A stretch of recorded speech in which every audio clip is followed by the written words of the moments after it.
Okay, thank you. What an intelligent group of volunteers we have assembled.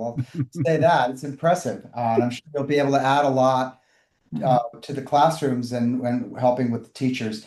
I'm a school principal and I'm a member of the Emmaus Rotary Club. I helped out as director last year, and I'm back and eager to work with everyone. This group of people who has started this STEMIA program are extremely impressive. They offer a wonderful opportunity for these students who will be a part of it, and we're looking forward to working with you as volunteers. We couldn't do it without you, and I know Gary has been working hard and continuing to improve this program for the volunteers, and I'm sure he's about to share what the volunteer opportunities will look like. So, welcome to everyone. Okay, thank you, Tony. And let's get started.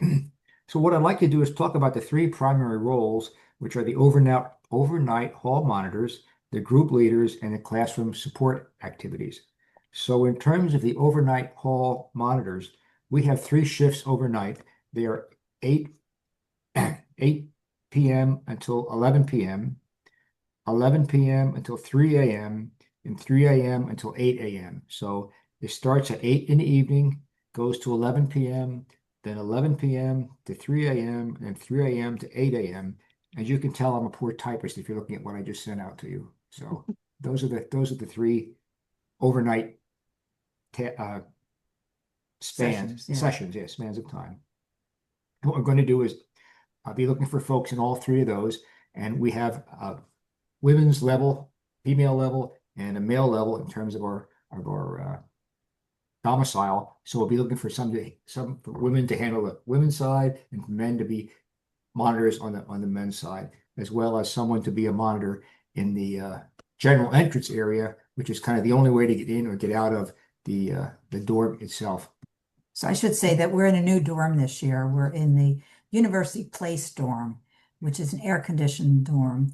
And to me, it looks like Fort Knox. It's very, very locked down. So I think that it will be a great improvement for us. There are no elevators. Last year we had some things with kids going up and down elevators, but this year we won't have that. As Gary said, the men are on one floor, the ladies on another, and the monitors will have suites on the same floor. If you're a woman staying overnight, you'll be with the women on the second floor. And if you're a male staying overnight, you'll be on a floor with the young men. They are suites this year, so it's 8 students in each suite, and there are bathrooms within each suite. So there's a bathroom, a shower, etc., everything that they need. 4 bedrooms in each suite, so 2 kids to an area. A room, a bedroom, if you Yeah. call it. Yeah. We will have the monitors in the hallways outside the suites. Talked with Jane Meckies last night, who is our person who takes care of all our materials, and she's had a smile list out. So we have snacks coming in from various clubs. So we will have the snacks on the individual floors for the kids, so that once they're upstairs in their dorm area, they won't have to come downstairs anymore if they're looking for a snack. So last year, that was one of the questions. They would come down to the basement because we were in a different dorm. But this year, we'll have the snacks right on their floors, so they can stay right on their floor to get a snack. We will have on the suite door the names of all the kids in that particular suite, and the dorm monitors will also have a list of all the kids that are in that particular suite. And the dorm monitors Gary will talk about that in a minute about how to check in. But I think with all these improvements, it will be a much better opportunity for the kids to stay put. I will mention at this time that we are restricting the use of phones, so the kids can have their phones in their dorm room, but they are not allowed to bring the phones to any of the classroom facilities or the evening sessions. So before we go on to the next step, any questions or comments with regard to what we just talked about? I have a quick question. I signed up for a specific time for overnight monitor. Are they going to be set times before we get there? Yes. What we want to do, again, the original note I sent out is I do apologize. In fact, my revised note has errors in it as well. I apologize for that. But the overnight is going to be 8 to 11, 11 to 3, and 3 to 8. So individuals can take one of those slots or 2 of those slots, whatever you want. could probably take all three if you wanted to. We will also provide overnight accommodations for you, which would be overday accommodations if you're staying up all night. There'll be rooms there in the dorm that you can sleep. So if people are taking any of these shifts and they want to spend the night in the dorm, that's which we would recommend. That'll be provided for you. So we're going to look at who volunteered for what. If we have any openings, holes, whatever term you want to use, we're going to try to go back and identify people who might be able to fill in those open areas, those open holes. But Gary will confirm with you what your assigned time Yes, is, yeah. how you can Okay. contact him. There will be someone in the lobby area. So this year is a little bit different. The kids will have a lanyard and you will have a lanyard as well as a key. So it'll be a little bit different. It'll be a little more secure. Last year they just had the lanyard. And as you know, many times the kids left the lanyards in the dorm room, you know, and then I had to call security to have security come. So we're going to emphasize with the kids that they should be wearing their scientist white coats, white jackets, and they will have their lanyards as well as their keys. The key can be in the pocket, the lanyard can be around the neck. And we'll talk in a minute about how you will identify the kids and how the group leaders will be identified. So we're trying to make it a little more secure and a little more visible. How many students do we have this year? 55 of all different kinds of short, tall, long, Hindi skinny, speakers, Hindi Spa- speakers, Spanish Spanish speakers, speakers, Chinese. Americans, Pacific. We had the kids each write a paragraph about why they want to come to STEM YEA this year. So at some point, we'll share all that with you as well. So again, we have a full-time nurse, Sue Height, will be with us. And of course, Dr. Michael will be with us as well. And you're both And there do all of the 24/7. kids speak English? I'm sorry? Do all of the kids speak English? They all speak English. Okay. Although we do have Alicia as a translator at the registration desk for the parents. Okay. So we can talk about registration at a little later point. I'll let Gary go through the roles first. Okay, so next role we have our group leaders. And a group leader is someone who corrals the kids, and I'll talk about that in a moment, takes them from the dining hall over to the north side of the campus, which is where the science buildings are, is there with them at the north side of campus. And then after that particular segment's over, whether it's the 8 a.m. To noon, or whether it's noon till 6, or whether it's the 6 until 10 segment, but they'll take the kids over, be there with them, bring them back to the dining hall, you know, back and forth, back and forth. So they're going to be 4 group leaders, red, blue, green, and yellow. So this time the group leaders will have a tag on will have their name on it, as well as a color code. And each of the kids that are in that group will also have a name tag with the color code. So if you're the red group, you know every kid that has a red badge on is one of your kids, and so on and so forth, yellow and green and so on. So it'll be easier to identify which kids belong in which groups and make sure we kind of keep them sorted out. Again, the shifts are 8 a.m. till noon, noon to 6, and then 6 to 10. So those are the 3 shifts. Now, individuals in the past have signed up for 1 shift, some people for 2 shifts, some people for all 3 shifts, depending upon what their interest was and how much energy they had, and so on and so forth. So individuals, again, can sign up for any of those categories. But again, the role is to take the kids from the dining hall over to the north side of campus, be with them on the north side of the campus, and then bring them back to the dining hall. All right. So bring them over at breakfast, have your science and other project sessions, come back at lunch. After lunch, take them back over to the north side, do what you're doing in the afternoon, come back, have dinner. Then after dinner, take them back over to the science side, again, at the north side. And when that's done, then bring them back to the dorm. So those are the segments that are available. We're the group leaders now. Can you add anything to that? We do not have a basement this year. Remember in the past, we had a basement in the Lehigh dorm. We don't have them. So we're providing more evening activities so that the kids will go directly to their dorms when they come back from the evening activities. So no movies this year. It's going to be after the last session, they will go right back to the dorms. So that's why I want to have all the snacks upstairs for them. So in previous years, they could go downstairs and get a snack or a drink or whatever. But and then we will have the parents Zoom next Wednesday night to explain that to the kids. Gary, Yes. for the trips back and forth from south to north campus, is there alternate plans in case of rain? That's always a good question. We're asking for kids to bring raincoats, umbrellas, whatever equipment they So want. they will walk. They Okay. will walk. We don't have any kind of will walk. buses or anything No. like that. Yeah, we're not busing this year. Yeah. A question also, is there an activity each evening? Yeah, I'll go over those Why don't the activities. in three just a Okay, minute. well, Yeah. I'm just looking at Gary's overnight hall monitor schedules, and if activities go to 9 or 10, you're not going to have a hall monitor schedule begin at 8 p.m. if the Right, kids and are in we'll activity. indicate that to Right. the right And monitors. we want to try to make sure we have overlap. Again, I took the broadest cut on this. I Yeah. don't think we'll have the kids until 10 p.m. My sense from No. talking to people, it's more like 9 or 9:15. And the first cut, the evening listing started at 8 p.m. And again, depending upon how this works out, maybe we want to make it a little bit later, 8:30 or probably even as late as 9 o'clock. Provide the broadest possible timeframes for this discussion. Yeah.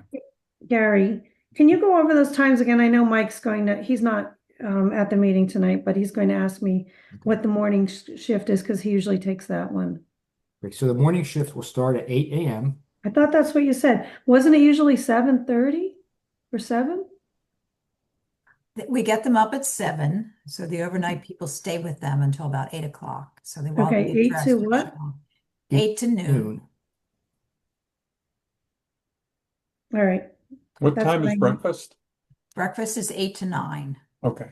And the dining hall is right next door to our new dorm. It's like 50 feet away. Perfect. It's right there. Yeah, very close. Perfect. Okay, thank you. We will have a bigger area to line the kids up. You know how last year outside of Lehigh dorm, it was a little bit congested. We're trying to line the kids up in the morning to go over to the dining hall.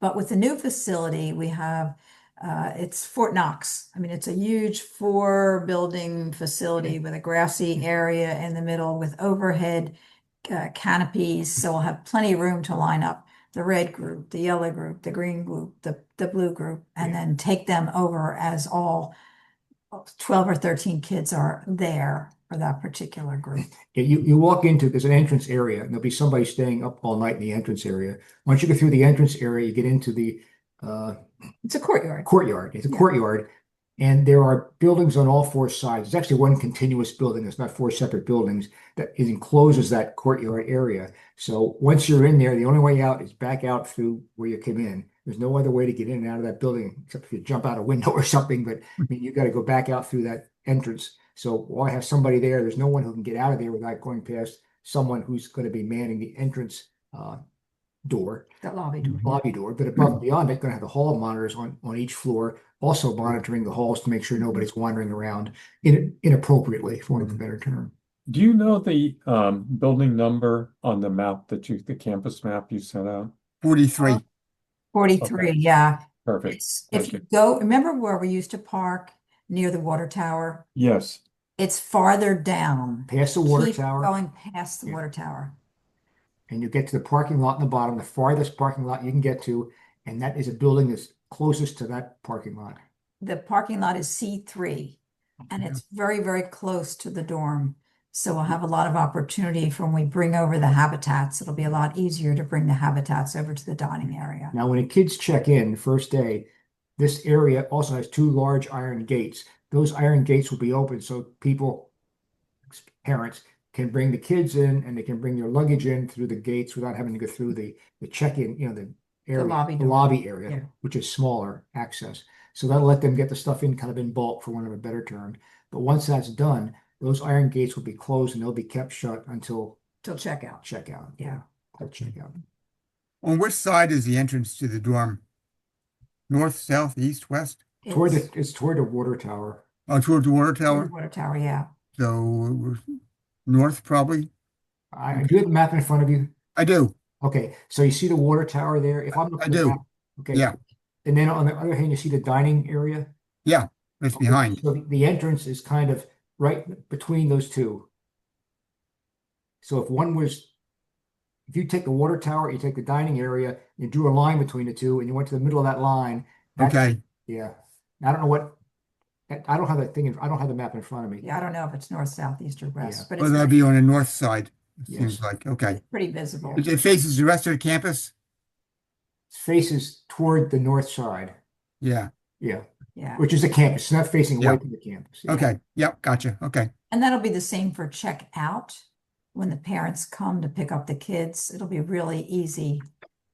Just park in parking lot C3, get the stuff out of the dorm, roll it down the hill. There's not as many steps there. And also when we bring the habitats over from the science building over to the dining hall, we have made an agreement with Jason, who is our representative at Kutztown. He will keep the fire door open to the second floor of the dining hall so we can take the habitats right into the second floor. We won't have to take them up the steps like we did last year. So it'll be easy access into the science fair. But I was curious, what of the 55 students, how many of them will have one of their parents there with them? For the check-in? Yeah, well, just through the whole thing. No, or- no, no, no, no No parents. parents. No parents, No okay. parents. Yeah, this is the first time some of these kids have ever been away. And believe me, I have fielded calls for the last 9 months on Wow. how are you going to ensure my kid's safe and, all the rest of it. So, And it's a Yeah. full Rotary safety program, which Yeah. means everybody who's staying overnight has a complete background check above and beyond what's actually required of teachers, right?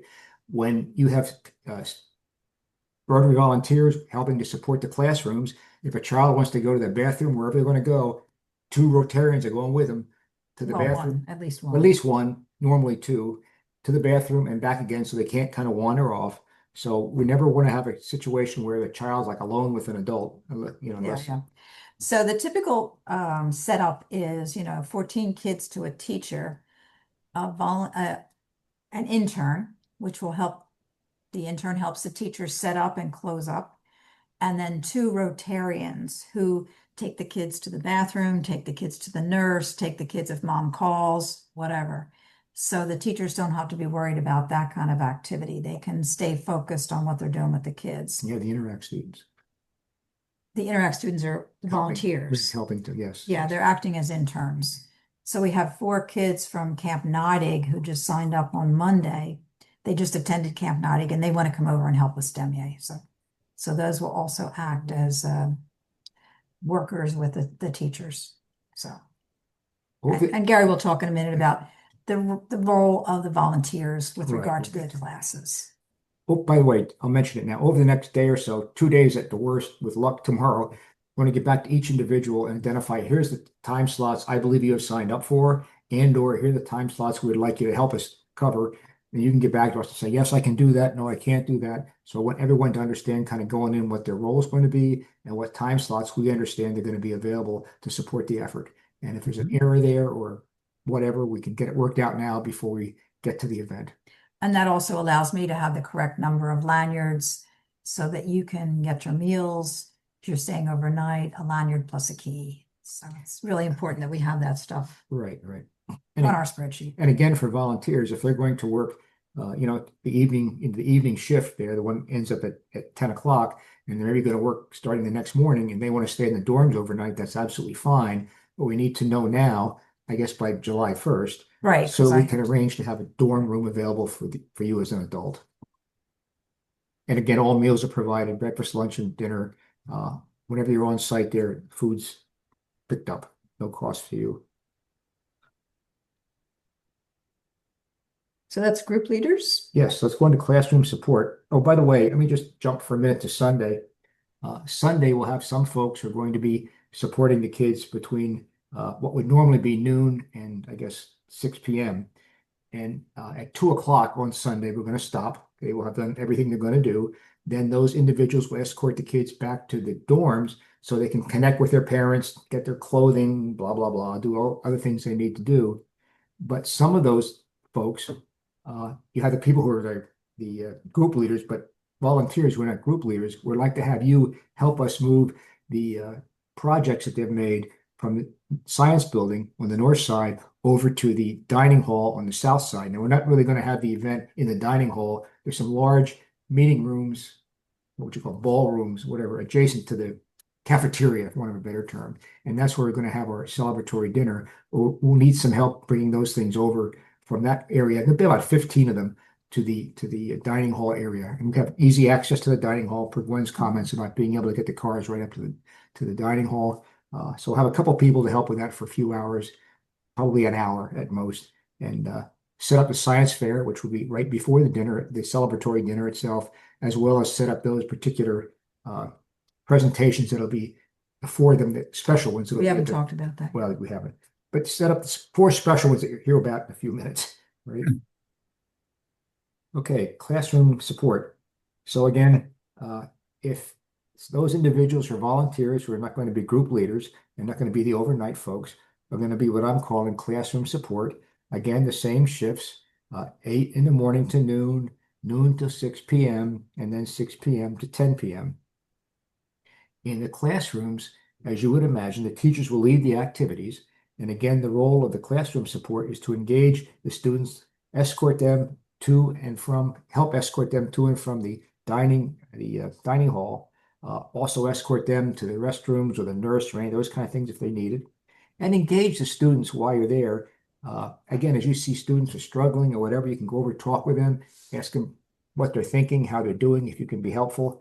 Try to really engage the students, not just chat in the corner, but really help engage the students and be supportive of them during the actual classroom events. The teachers may also call on you to help them be involved in some way, shape, or form. So don't be shocked if they ask you to do anything, but we're not expecting you to sort of take the lead and kind of step on the teacher's toes. But the role there is to be supportive in the classroom and again, help engage and support the students. Can you? So Tony, I would ask you to talk about that a little bit. We had a meeting with the teachers earlier today, and I think you explained that very nicely to the teachers. Tell me again, Gwen, I'm sorry. I Yeah. received a text. I was just responding to them. I apologize. No problem. So we're talking about what the role of the volunteers is as far as classroom support in the Oh, classroom. absolutely, yes. And we're going to meet with the teachers again. When a volunteer is in the classroom, of course, sometimes some people are more inclined to jump right in and others kind of wait to be told what to do. So we're just going to reinforce with the teachers to make sure that they include you from the start to say, today when you're here, what I'd really like you to do is to work with this group or this group, and I'm going to be making an assignment, and some of the groups may need more support than others. Might be a focus on keeping them focused on the task at hand, or it might be something that they really want you to lead the group of students, but not just to be standing in the back and waiting for something to do. But of course, the more the teachers can guide you, the better off you'll be. So I want to make sure that they don't just forget about you in the classroom so that you finish your classroom assignment as a volunteer and you feel like, gee, I didn't even really do anything. All I did was kind of stand in the back and wait to be told, but I never really had an opportunity to help. So they'll be ready to guide you, and they need you there. So it's very important to have you there, and we thank you for your interest in being a volunteer in the classroom. Tony, let me just press you a little bit on this. There's going to be one teacher. How many interns One to per two, class? 1 to 2. 1 or 2? And each their role is to really help with the prep and the cleanup and whatever the teacher needs. If the teacher needs additional materials, they'll go down to the material room, get the additional materials. So their roles will not be working directly with the students? They will also be working with the students, but we're also asking for volunteers to work with the students as well. And again, some of the exercises are more complex than others. Yeah. When we get into that watershed thing, I mean, we have these huge watershed exercises where there's water dripping all over the room. We have sand, we have rocks, we have all kinds of stuff. So that requires more volunteers and more interns and more exploration. So there are some things that really require more assistance. I have a question about volunteer interaction with students. Mhm. I think I told you before, I'm a chemist, and in the past I've volunteered at the Da Vinci Science Center, although I'm not doing that now. And if you see a student that seems particularly into what they're doing, I kind of like to support them in kind of a personal way. Mhm. Is that acceptable, or is it more just like do what the teacher tells us to do? I asked Tony to respond to that Yeah, one. my feeling is that, I don't think you should hesitate if you see someone who you think you could really support, just jump right in. I mean, and if the teacher feels like they might not want you to do that, I'm sure they'll come up and I'll just let you know. discreetly tell you, let them explore that on their own a little bit more. But I don't think that's going to be the case. I think in most cases you should be as engaged and involved as possible. And like last year, standing back and being in classrooms sometimes, I think every volunteer, at least that's how I am, you want to feel like you made a difference, like you were helpful. The worst thing is when you volunteer and you just feel like I just spent 4 hours and I don't feel like I was even able to do anything. You're there because you want to be a part of the program and you want to be a part of the classroom experience, even if it is getting supplies for something or helping to set something up. I think your feeling of being worthwhile is really important. So I want to make sure that the teachers give you things to do. And if you see something to do, Chris, that you feel like you should just step in and help out, I think you shouldn't hesitate. Okay, So we thanks. do have STEM sessions. So those are sort of the learning sessions. And then we have project building sessions. So it's not just in the STEM sessions when you should reach out to the kids, but it's in the project building sessions when they're building their habitat. Okay, the theme is astrobiology, the search for life on Mars. We're giving them $120 million. What do you do with that $120 million? And we have different scenarios that they can use.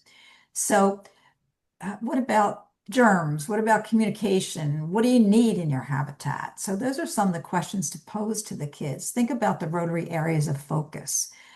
Literacy, moms and children, vaccinations. What are all the things we should be thinking about? I mean, let's look at the Rotary perspective of this as well as the scientific perspective. We want to engage these kids not just as scientists, but as future Rotarians. We have a lot to offer them. They have a lot to offer us.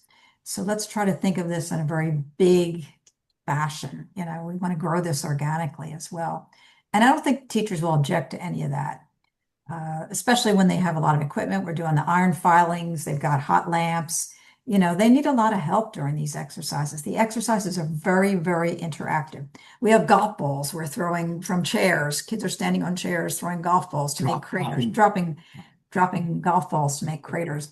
I mean, there's a lot of messy stuff going on in these classroom sessions. And then you get to the habitat building.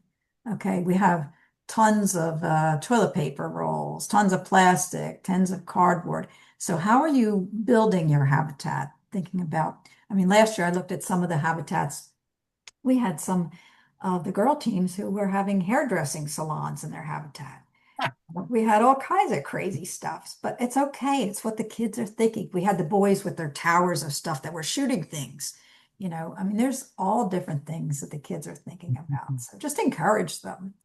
I think it's important that we allow children to color outside the lines and not just do what some adult is trying to get them to do. Yeah, absolutely. And the STEM sessions are sort of the beginning. Here's like the piece that we're offering you, and let them go off and do, what they think is the right thing. I think Um, that Gwen said about, I'm sorry, Gary, I think that what's important is the why, It might sound silly to think, oh, we're going to have a hair salon there, but to hear their reasoning as to why is important. That's Exactly. if they can explain what their reasoning was, Yeah. that's okay. So that would be part of our role, is to challenge them and to explore their thinking. Mhm. You have $120 million. You really need a hair salon on Mars? Well, actually, the 120 million just gets you to Mars. Oh, okay. Okay. If you look at the module, you'll see that the 120 million has to do with all the equipment to get you to Mars. Once you get to Mars, you're on your own. Mike, I think what you said, that is important. Discourse is important. Let them argue their point. Yeah. You can question them, but let them defend what they want to say. That's Yeah. excellent. And when we do the drops, when they learn how to make something that parachutes onto Mars, and we have a little marshmallow, in that cup, and the marshmallow falls out, I mean, there's your astronaut dying. Yeah. So what can you do better so that your astronaut doesn't die? I mean, we use really crude materials. One of the discussions we've had quite often is about the crudity of the materials that we use when we're building rovers and landers and all these things, but it's to stimulate the thinking. Their imaginations are amazing. I mean, they have these rovers, and some of them, you wind them up with a rubber band. And again, Yeah. this is all made out of cardboard and pencils and other things.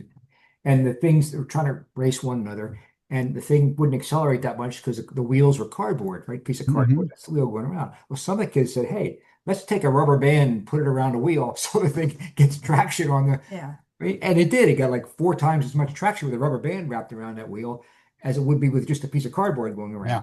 Now, I mean, that's a minor thing, obviously, but the point is you're trying to challenge your imaginations, right? Challenge your imagination as What's- opposed to having something that's manufactured, Beautiful. that you put together, sort of like a erector set, do this, do that, you're all done, you built one, they all look the same. There's no imagination in that. We're looking to have the kids use their imaginations in this Use stuff. their creative, Their creative- and their thinking. Right. I mean, during COVID, there were a whole lot of things I needed that I never thought I needed before, but never noticed I didn't have them until I didn't have them. So if you're going to Mars, you can't get a second shot. So when you get there, maybe you're going to need a beauty salon. Otherwise, your hair is going to be like COVID, down to here, right? So we want them to think outside the box and use their imaginations, and that's what we're trying to do. What's the Watch. chances that children will have been able to have seen the movie The Martian? Well, that's what I was just going to say. I think all of us need to watch that movie again, The Martian, where Yeah. we have to figure out how to grow stuff. And, we used to show that movie to the kids, Yeah. but we don't have that option anymore. So, Gwen, could we suggest that? yeah, Can we make that suggestion that, Sure. just to watch before you arrive? That's a good, absolutely. Yeah, not a requirement, but a suggestion. next Wednesday when I talk to the parents, I'll send them a link. Yeah. We'll have to see where that's not on YouTube. You have to Well, watch. we'll figure that out. Yeah, I mean, you'd have to have Yeah. a streaming service to watch it. Yeah. Yeah. And many of them will. Yeah, I mean, I have a CD, but I can't make that No, available to no, me. no. There's another movie on Netflix called Away, and it's about the first trip to Mars, Yes. which Thank is you. kind of interesting. Yeah.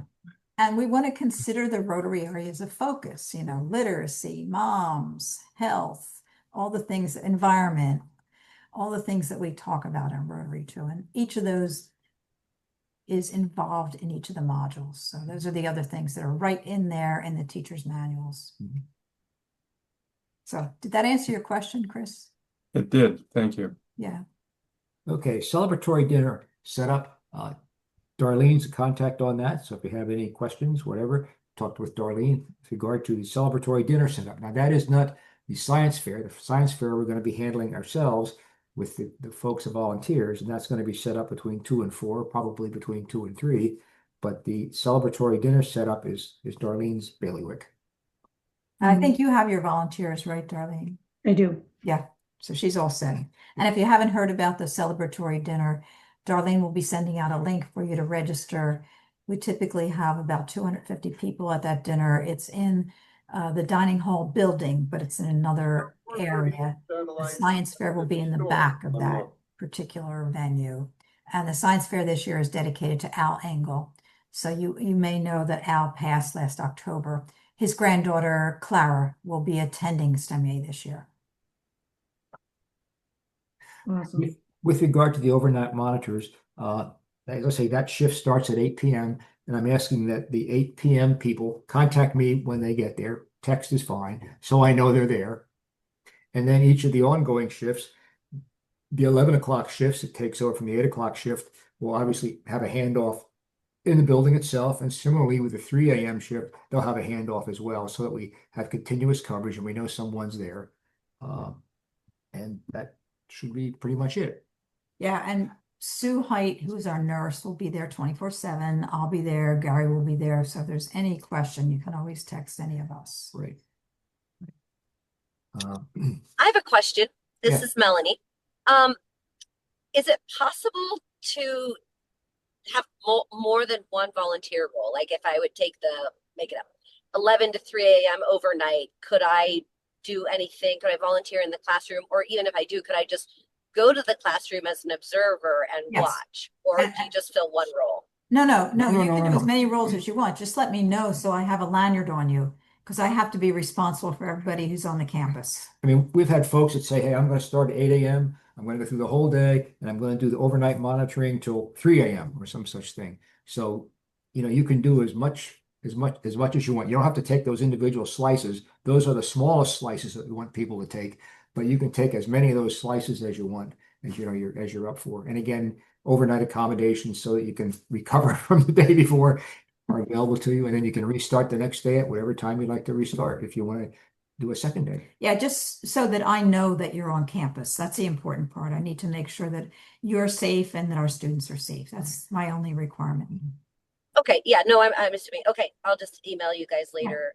Yeah. Okay, thank you. I was going to ask you at the end of the thing, I'll make mention now, if you want to do one of these roles, and I'm talking about the group leader role or the overnight hall monitor, one or more of those slots and one or more of the days, please send me an email after this meeting so I can get you plugged in for that. And I'll map that out along with the other folks who have already identified what they'd like to do to make sure we have the coverage that we need. And again, if we don't, I'll be coming back to people and see if they're available for additional coverage. So we do have a 10-page schedule. So I'll be sending that out to all the volunteers in advance. Now, there can be things that change. So I'm not going to say it's etched in concrete, but that's sort of the general schedule of what's going on. It tells you what's happening from the first day at 10:30 when we start bringing our volunteers together to set up for the registration to the last day at 7 o'clock. So again, things can move around a little bit, but you can always contact me. So that'll give you a general awareness of what's going on for the 3.5 days. Right. I'm going to now go to the second half of the page that I sent you. Again, Thursday morning volunteers, please assemble at the University Palace Place dorm at number 43 on the map at 10:30 a.m. Bring a water bottle. If for whatever reason you can't get in and you need to have a swipe key to get in, so if it's not propped open, you won't be able to get in, please text me and I'll make sure to come down there that you can get in. Again, if you're volunteering for the morning shift, you want to meet the students at the entrance to University Place dorm at 8 a.m. or get there a little bit before, which what we would recommend. Then walk them to the dining hall, cafeteria, which again is about 50 feet away from the University Place, which is great, for breakfast. Again, after breakfast, escort the students to the north side of the campus and then to the dining hall for lunch. Then if you're also doing the afternoon shift, or if you're arriving as part of the afternoon shift, I want you to get there shortly before noon at the South Dining Hall, again, so you can have a meal with them if you'd like, and then escort them over to the campus for the afternoon sessions. And then at the end of the afternoon sessions, bring them back to the dining hall for their dinner. And then after dinner, escorting them over to the science area again for the evening sessions. And at the end of the evening sessions, then escort them back to the area dorms. So it's about a 10 to 15 minute walk across campus. We're the only ones on the north side. All the other activities are on the south side where the athletic activities are. So we're the only north side where the science buildings and academic forum and planetarium are. So if you're at any of those segments, depending upon whatever meals you want, they're available to you at no cost. So if you're going to be the morning person and you say, hey, I want to have breakfast, so I don't want to show up. Well, I'll show up at 8 o'clock and take the kids over to the cafeteria. That's great. You can have breakfast over there with them. At lunch, you can have lunch with them. You can have dinner with them. You can come and go, whatever fits. Or if you want to just sort of take off before the meal, that's okay too. So one of the first things that we do is an orientation at 2 o'clock on Thursday, the first day after the kids have been registered. They've been to their dorm rooms. The parents have been dismissed. And it's a big orientation. Dr. Tony talks, I'm going to talk. And Dr. Michael, would you talk about what happens as far as transforming our kids? What do you mean transforming? We put them. Oh, the coat. Are we going to do it then at that time? Yep, absolutely.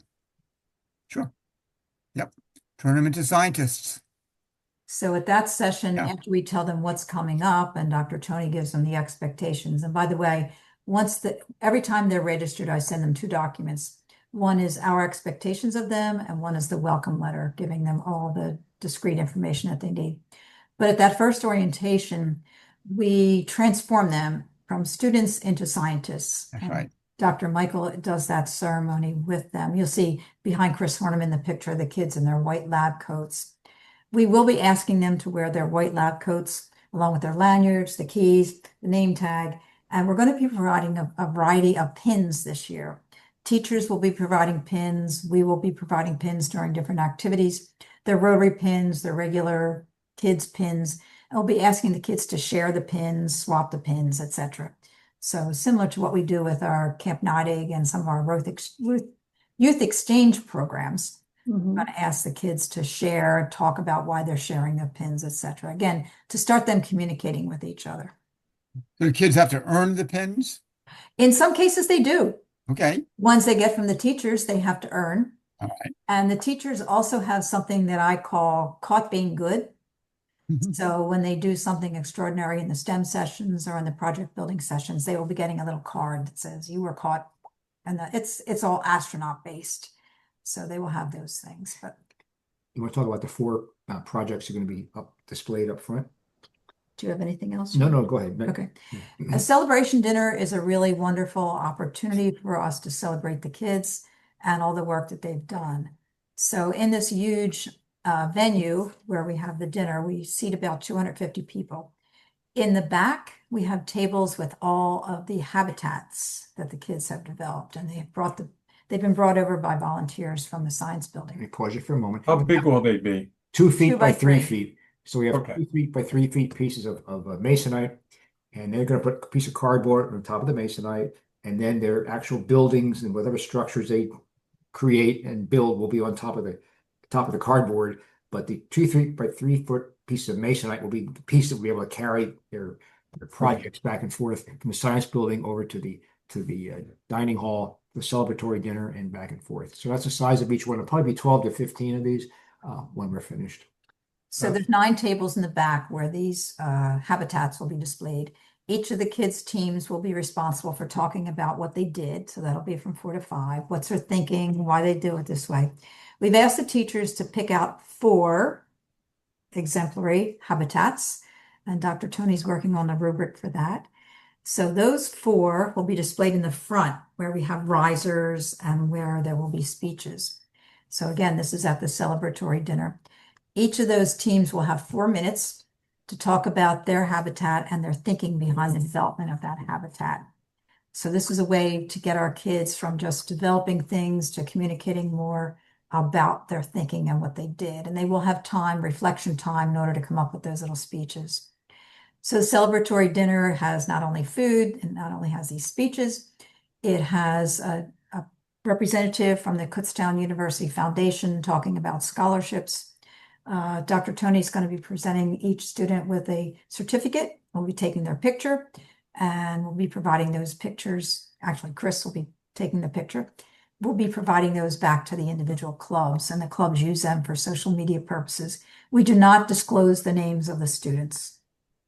Okay, so that's up to each club. And we have waivers saying that we can disclose those names, but we never disclose the last name of the student.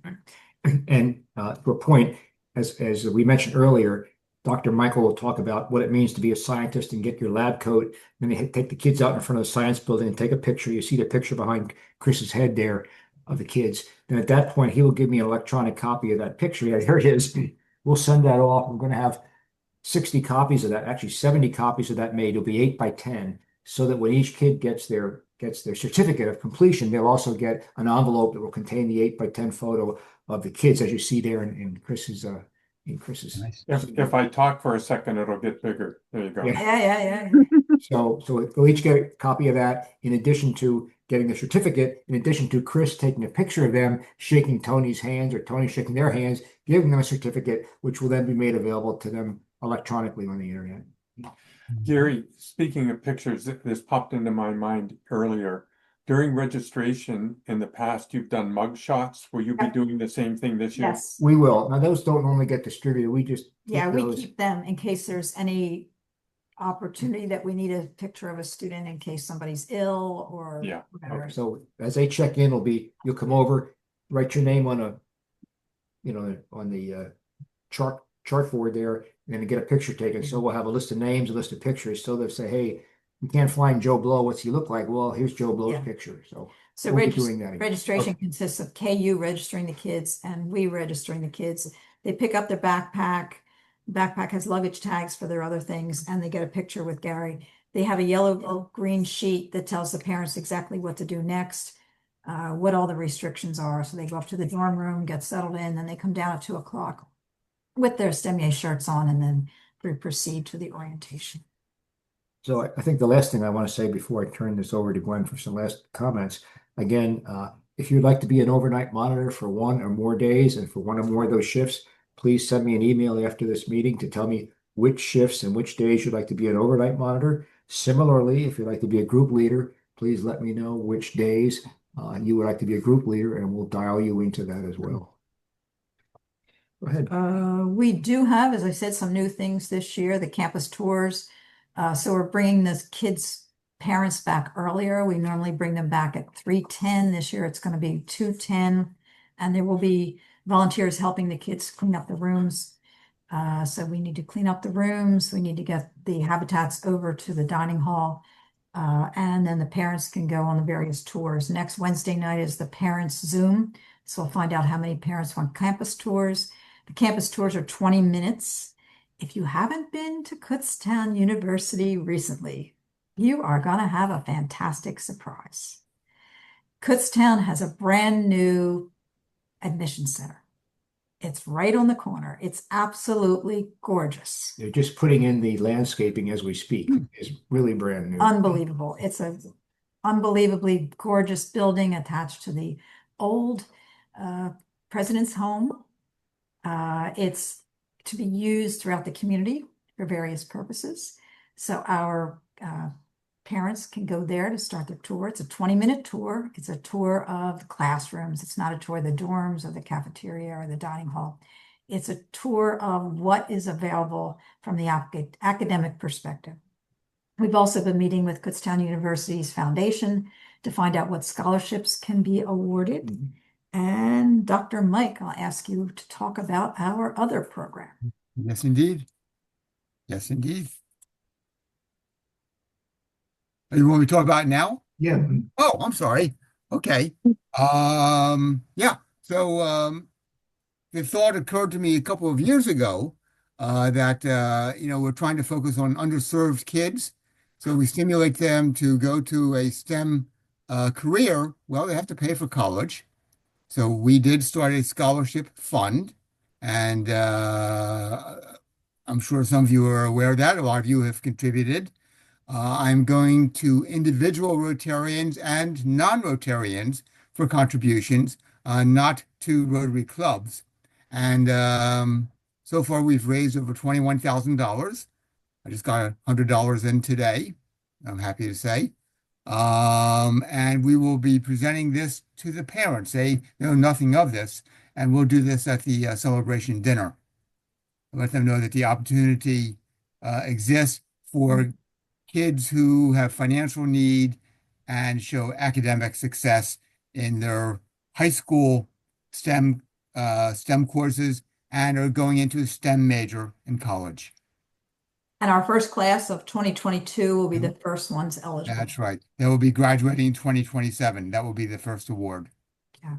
Well, I mean, we'll back again. The first class we had was 22. Yeah, and rising eighth graders and they'll be going to college in 2 years, right? in 2027. Yeah, Okay. yeah. All right. Yeah. I'm sorry. Same as Maeve. It's easy to remember. It's the same as my granddaughter. There you go. Easy to remember. Yeah. So Mike, I have a question for you, Mike. Yeah. Do we know how many of them we're going to give out, and do we know the amount at this Well, point? So the concept is to give one scholarship to each to a graduate of each class. The amount certainly depends on the amount that we raise. Okay. Yeah. So just one. Yeah, At this Okay. point. that's all I can Yeah. afford. That's all we can afford at this Right. point. Is that Make it gonna be meaningful. one year or one 4 He year? doesn't know. That That's what shall he's be saying. determined. Yeah, he's saying that's. Oh. TBD. TBD. Got it. If Oh, I I have see what a you're if I have saying. a generous benefactor, wow, we can do great things. Mhm. So I Thanks, see Mike. Dee has just joined us, and Dee, we have been recording, so we'll send you the recording, but I'm sure you know most of this already. Thanks. Hi, Dee. So we do have 4 students from the Emmaus Club this year, which is fabulous. We have 2 students from Kutztown this year, which is more than fabulous. We have 2 students from Fleetwood this year, which is their first year. So each year we are expanding. It's about 23 different school districts. I'll give you a number and some future date about how many different Rotary clubs. But we are expanding the program every year, which is wonderful, and making changes to the program. Lots of great changes this year, new teachers, new things for the evening sessions. So I'll tell you a little bit about what's in the evening sessions right now. The first evening is Thursday evening, and Darlene will be doing her Jeopardy game. So Jeopardy is a Rotary game. So we learn about the different youth services, and the kids always love this. They will be earning pins during this particular game. Sue Height, our nurse, is going to be doing a first aid class. So we'll have that for our kids. We are working with Engineers Without Borders Lehigh Valley professionals to have a presentation on what we've been doing in Matujang, Sierra Leone, some of the engineering projects we've been working on there. Friday night, we have a planetarium show with Dr. Phil Reed of Kutztown University.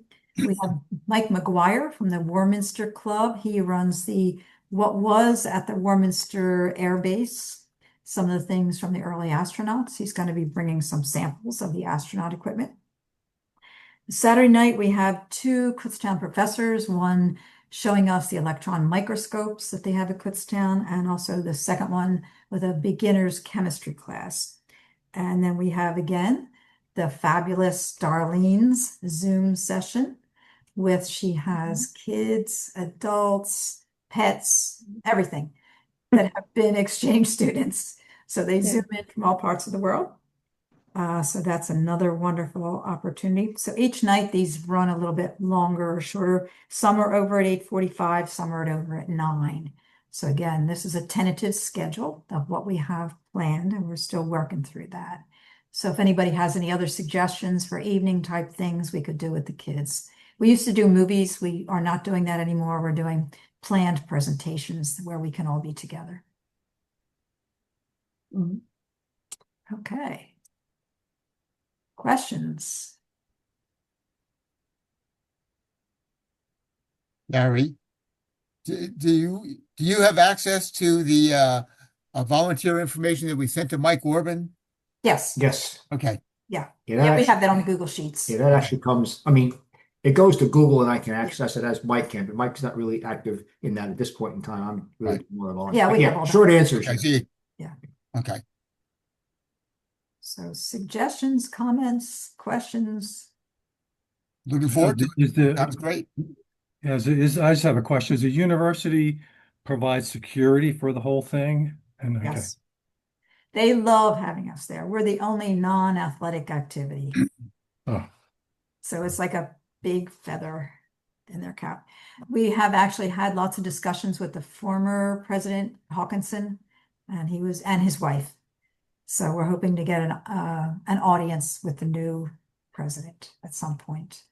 So yeah, it's a big deal for Kutztown to have us there because okay.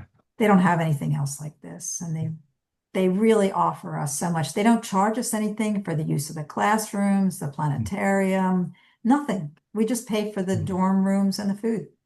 Well, It's fabulous. They're fabulously supportive. I mean, they spent $300,000 upgrading their planetarium last year, and their Wow. new planetarium show is. We saw the show. They did a couple samples for people. It take your breath away. And like I say, they're putting that on for us. The first year we were at Kutztown, their professor that runs that was on sabbatical. He came in special just to do a show for our kids. So it's just unbelievable how well they're treating us. And they have, I guess they have degrees in astrobiology. Yeah, they do. They have a degree in astrobiology. And we've had several of their students who have found exoplanets. Yes. Unfortunately, they're now away getting their doctorates. So we had them as interns in our original years. So we're still in touch with them. But unfortunately, they can't come back this year because they're at Purdue and they're at Princeton. They're at all different programs. So But in addition to the planetarium, they have quite an impressive telescope, kind of like Mount Palomar kind of looking thing. Observatory, I'm sorry. And to one's point, they have discovered 2 planets, exoplanets. Yeah. Yeah. And if it's a good night, we'll be able to take the kids up and see what we can see. If it's a clear night, you climb up to the top there. We've done that. Big open up, and it's Yeah. big. Cool. It's pretty impressive. So it depends how cloudy it is that night. So When is there going to be any local media at our celebration dinner? We're always trying to get local media. Channel 69 was at the Taste of Kutztown this week, and they were at something else that was, they were at the Blues and Brews project. But every year we try to get media. Yeah. It's very difficult because it's a small, I mean, we only have 55 kids. They want to do something with thousands of people. So we try every year. Yeah. So if anybody has any contacts, I'm happy to work with them. I might be able to help with that, Gwen. Okay, So good. if you send me information that you usually share, like Sure. you probably have something that you've been using. Yeah, I have a couple of contacts through school. Maybe I could help. That would be Great, great. thank you. That would be great. Yeah. Always And- looking for donations. Our fundraiser is September 27th. We have Dhruv Sheshedre as our speaker this year. Darlene is in charge of the celebration, the big ticket fundraiser at the Franconia Center. Dhruv is a member of the Allentown West Rotary Club. He's an assistant professor at Lehigh University. He has 43 students in his, Chris knows him, in his lab. He's working on wearable technology. So if you're a runner, what's happening with your heart? If you're a woman runner and it's your cycle, what's going on in your body during that particular time? He's got grants from all different kinds of organizations. So Dhruv is a really up and coming scientist. He's written a lot of scientific papers. You can see him on the Lehigh University PA Ross School. I believe it is, yeah. So there's lots of information about Dhruv there. So Can I tell a little story about him? sure, Please. sure. 2 years ago, my wife and I were at Rotary International Convention, and I had gone to the polio talk.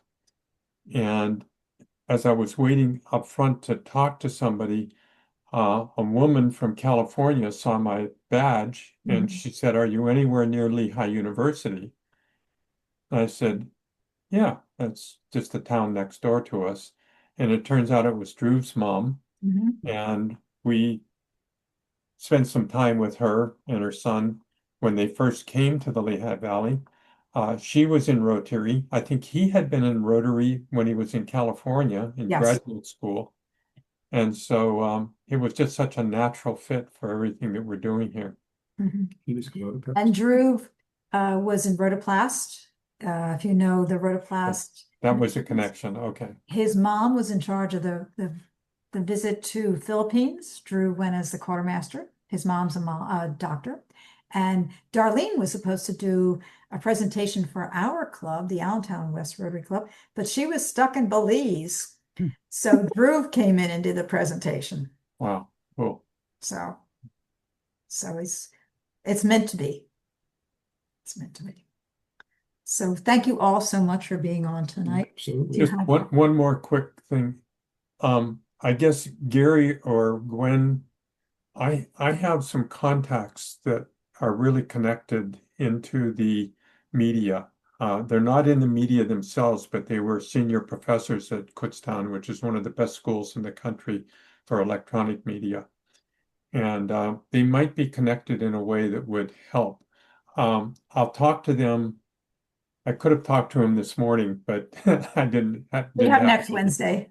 Yeah. Well, I won't be next Wednesday because I'm going to Oh, be you'll in be in Calgary. Calgary. Yeah. But I can email them and see if either one of them would be interested. They were both Kutztown professors. One of them actually lives just outside Kutztown, and the other one lives up north of Allentown. So We're always trying to get KUTV, but the kids aren't there in the summer. Yeah. So KUTV has a whole, Joe ran that program. yeah. So yeah. So Please give them the website address so if they don't know anything about the program, they can go on the website, which is pretty extensive, and Good idea. I mean the STEMYA. STEMYA.com. Yeah. Is it a .com? yeah, Yes. it's a .com. We couldn't because when we started, we couldn't get the org. Well, we Oh. weren't, yeah, it wasn't, Okay. yeah. So Wasn't it's available. STEMYA.com is where Yeah, it is. so it's so glad to answer any questions you may have in the future. Gary will be sending out some more information about who's doing what and when. As soon as we can get that, we'll try to map that as quickly as we can and get that out so we know what openings we have and what spots people are slotted into, make sure the information I have was correctly interpreted by me and you are where you think you want to be. So just pray for no rain. Ah, No rain and no thunderstorm and no shutdown of power, which is what we had last year, but we continued on. So Okay. thanks to all of you for being here tonight. Great. all right, Guys. very And good. this date does not overlap with the Kutztown Festival, is that correct? No. Okay, It did like it last did one year, year. but no longer. We Okay. kind of moved the festival. We say, hey, this is not a Festival. festival. All right. Well, good night, Right. all. I'm out of my car. I just have one question, and maybe just Gary could hold on. Sure. Have there been issues in the past with kids in the dorm? Like, I think in 7th grade, I think they're relatively innocent and naive, but maybe I'm wrong. We have had incidents where students stayed up too late. You know, we have a wonderful nurse who knows how to assuage everything. She's also the nurse for the high school camp. So she knows how to put kids in cold showers. She knows how to talk kids through things. She knows how to get the kid, bring her into her room. They call the mom. We've had kids that were homesick. We had a kid last year with pediatric cancer. He managed to make it through several of the days. We've had kids who were autistic. They made it through all the days. So thanks to Dr. Mike, he carefully screens all of our kids. He calls the moms if he sees a pimple on the application. We work with, do they need an accommodation? We had a case today, right, Dr. Mike, where you talk with the mom again, talk through everything. So we go out of our way to make sure that we have the right accommodations for these kids to be very successful. Yeah, and I want to emphasize the focus is not on weeding everybody out who's not perfect. The focus is on having the kids that are really the right kids. And what do we need to do to accommodate any issues that they have? So that's really the way we're coming at, the point of view we're coming at this from. One of the things I'm hot on is communication and also team building. So some of our other team members that are more scientific don't understand where I'm coming from sometime, right, Dr. Mike? Oh, I understand every word. I hang on every word, You Gwen. do not. You do not. Yes, I do. The COVID. So, all right, every other word. Every other word. But anyhow, in my research as an educator, we've seen a change in our kids that come to our camps. So we're very careful about making sure that we are making changes in our academy based on what we're seeing in the scientific research about how kids think now. And the way related effects. related effects. So we have a lot more communication things this year. We have 2 ladies who are doing the materials and the creative, and they're going to have tents on the dining room tables with questions the kids can ask each other because they don't really know how to communicate. Because they were locked in normally during the time when they would really be developing those skills. They were locked in at home because of COVID. So now they're coming out and they're kind of awkward, is my term. It's probably a better term than that. But they don't have the skills they should have or would have had at that age in the past. So now we got to work with that. Yeah. And we ran into that kind of surprisingly the first time. Oh, what's going on here? And now we understand it better and are accommodating it better. Yeah. So we're always watching the kids to see what's going on with them and trying to do research to make things better. It'll be fascinating in a few years to see whether our efforts have paid off. I think so. You know, I We've think already so, had but, over 150 families yeah. that we have been working with the 55 this year. It'll be over 200. Yeah. So that's pretty good. Yeah. I don't know that everyone here knows this, but we do plan follow-up. Yes. Yeah. Once the kids graduate and keep in touch with them and see how many go on to STEM. And from the professional viewpoint, Gary and I are certified as professional project managers. So we do lessons learned, we document everything. So we have not only the Google Drive that belongs to the STEMIA team, but we also back everything up on Carbonite on our own personal server. So if we get hit by a bus tomorrow, everything is still there. And Darlene takes over. Surprise, Darlene. Hey, thank you. And Great. her assistant will be Dee. There you go. Okay, good. D and Dar. Dee and Dar.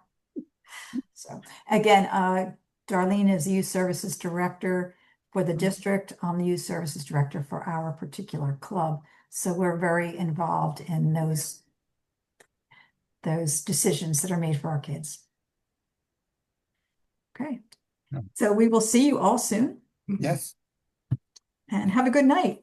It looks like it's sunny here in New Jersey. I don't know about Sun's that. out and the rain stopped. It looks great out here. Good night. All Okay. right, thank you. Good Thanks night. for Thank everything. you. Bye Good night, bye. everyone. Bye. See you in a couple of weeks. Yeah. Okay. Thank you so much. Bye. Why don't we switch and I'll show you.